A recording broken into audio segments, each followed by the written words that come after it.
আমরা এখন দুপাট্টাটা দেখবো। দুপাট্টাটা হচ্ছে এটা কিসের দুপাট্টা, জ্যাকার্ড ওয়েভড দুপাট্টা বলেছে। সো জ্যাকার্ড ওয়েভডের মধ্যে একটা দুপাট্টা পাবো, এমব্রয়ডারি করা খুব সুন্দর একটা দুপাট্টা থাকবে, একটু অর্গানজাও আছে। এটা হলো আমাদের dupatta, all over embroidery work থাকবে। আর হচ্ছে দুপাট্টার আঁচলে হলো আমরা,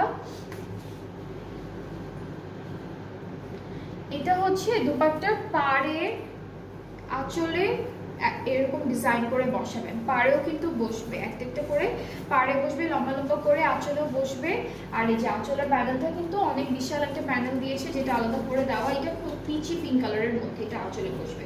আর ট্রাউজারটা হচ্ছে ক্যামব্রিক কটন, আমাদের এক কালারের মধ্যে ট্রাউজারটা চলে আসবে। সো এটা হচ্ছে ট্রাউজারের পার্টটা, এটা হলো ট্রাউজারটা। সো খুব সুন্দর একটা ড্রেস, এটার প্রাইসটা থাকছে ৮১০০ টাকা।